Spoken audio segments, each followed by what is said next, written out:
Hello बच्चों, कैसे हो आप सभी। वैसे तो मुझे पता है कि आप सभी बहुत अच्छे हैं। मैं आज फिर एक और कहानी लेकर आई हूं आपके लिए और मुझे पक्का पता है कि ये कहानी भी आपको जरूर पसंद आएगी। तो चलिए कहानी शुरू करते हैं। किसी गांव में एक दर्जी रहता था। उसका नाम था गुड्डू।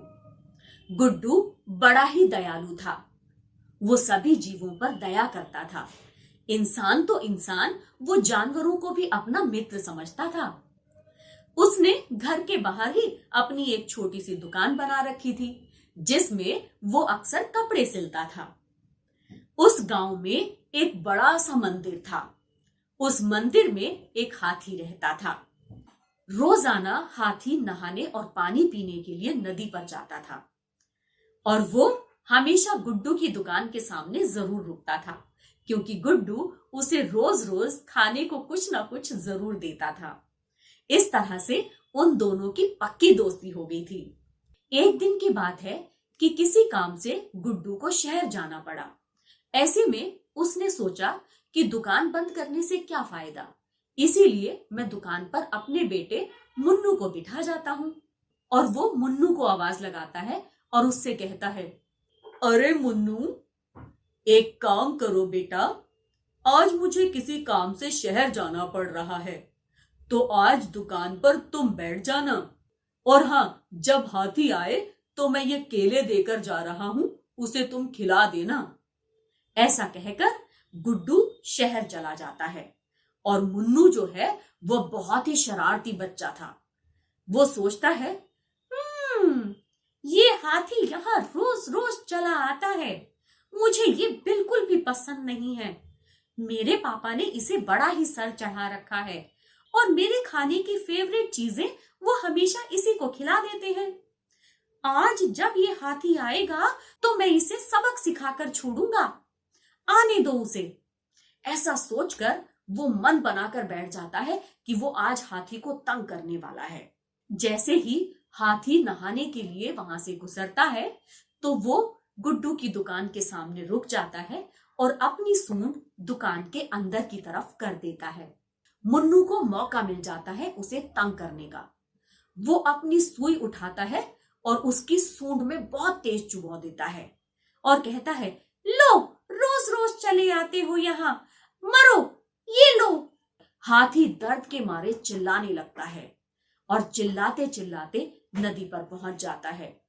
काफी देर तक वो अपनी सूंड को पानी में डुबो कर रखता है और जब थोड़ा सा आराम मिलता है तो वो गांव की तरफ जाने लगता है।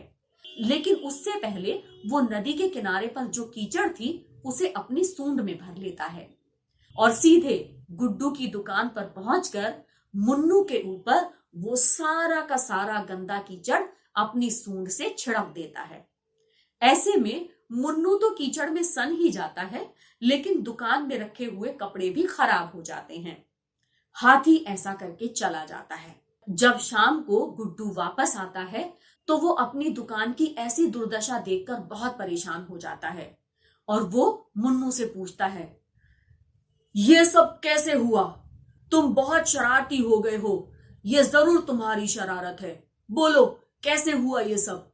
मुन्नू बहुत डर जाता है और डांट के डर से अपने पिताजी को सारी बात सच सच बता देता है। वो पिताजी, आज जब यहाँ से हाथी आ रहा था ना, तो मैंने उसे तंग करने के इरादे से उसकी सूंड में सुई चुभा दी थी। उसी का बदला लेने के लिए हाथी ने वो सारा कीचड़ मेरे ऊपर डाला, जिसकी वजह से ये सारी दुकान भी गंदी हो गई। गुड्डू को उसकी बात सुनकर बहुत गुस्सा आ जाता है। पहले तो वो उसे डांटता है, उसे कहता है, तुम बहुत शरारती हो गए हो मुन्नू, मुझे तुमसे ये उम्मीद नहीं थी। मैं समझता था कि तुम सिर्फ शरारत करते हो, लेकिन तुम तो बहुत बदमाशी करने लगे हो। हमें सभी जीवों पर दया करनी चाहिए, क्योंकि वो भी इसी प्रकृति के प्राणी हैं। कल तुम अपनी भूल का सुधार करोगे और उस हाथी से दोस्ती करोगे। मुन्नू कहता है, जी पिताजी, मैं आगे से ऐसी गलती कभी नहीं करूंगा और मैं हाथी से दोस्ती भी कर लूंगा।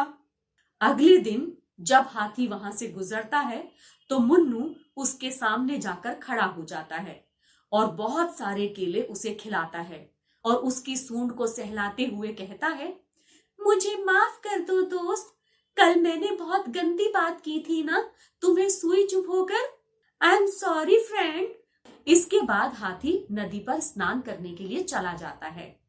अब मुन्नू रोज रोज हाथी को कुछ ना कुछ खाने के लिए देने लगा था। धीरे धीरे हाथी की और मुन्नू की भी दोस्ती हो गई थी। वो दोनों पक्के मित्र बन गए थे। तो बच्चों, हमें इस कहानी से ये सीख मिलती है कि हमें सभी जीवों पर दया करनी चाहिए, उनके साथ दुर्व्यवहार नहीं करना चाहिए। तो बच्चों, कैसी लगी आपको मेरी ये कहानी? मुझे कमेंट बॉक्स में लिख करके जरूर बताना।